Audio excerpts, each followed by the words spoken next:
You guys have had some great ideas. I think the Toastmasters idea was excellent. I think finding a trusted friend or having a trusted friend, he could be the silent partner in a project. I think writing down your thoughts and ideas is excellent. I think having a mantra and looking in the mirror is excellent. But I've got an argument for you. I think it was incredibly oversimplified to just get over it and move on.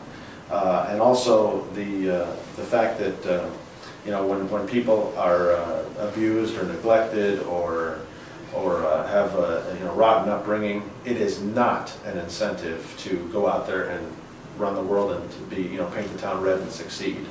Anything but. It has the opposite effect. I think the people who are successful, the runners in Kenya are a good example. They don't have shoes.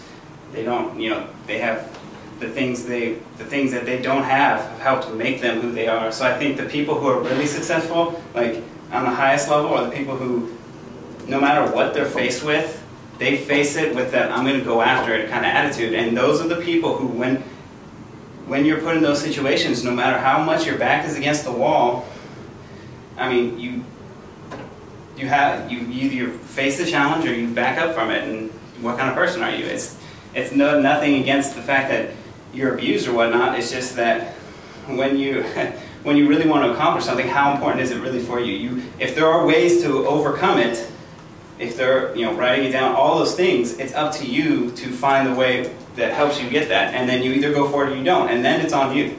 Because because it's proven people can overcome things. If you're born poor, it doesn't mean you're going to end up poor. If you're born abused, doesn't mean that you're going to abuse your kids. There are people who have done it, so Well, I think that's a really good point. I know in our own family, for example, we've been fortunate to have really great parents, but not everyone in my family is that way. And we have situations where the same siblings, one of them goes down one path, the other one goes down a completely other path. They both grew up in the same home, and it's like you said, do you want that to define you, or do you want to use that to help define yourself? There are situations you can control, and you got to focus on those ones. I mean, it's like the same house, but you can have different results. So even though it's that will to persevere. Right? Yeah, and it's not making any light of what happened necessarily in the past, but just understanding that you have control over today. And today you can do something about it. And there's going to be people out in the world that are going to materialize and be your father, standing right there in front of you. They're not going to understand your vision. They're not going to get you.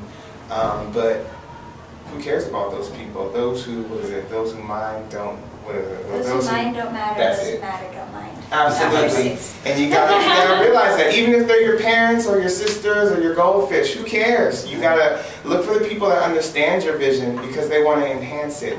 Those who do not understand your vision, they don't understand it, and they'll never understand it sometimes. And you can't sit and wait.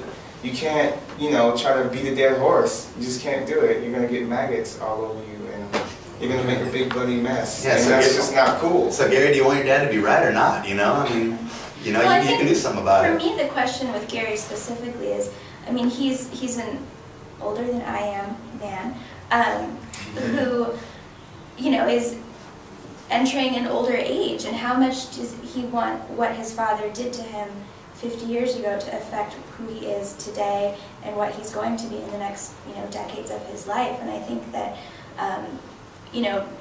holding on to it, I think recognizing what happened, recognizing how it shaped who he is today, and then saying, you know what, my father has passed, may he rest, and now it's time for me to take control and claim my life because I know that I can. And that might require some help. Oh, absolutely. That's right. Yeah. And we don't know how long ago his father passed away, and this could have been going on up until his death too.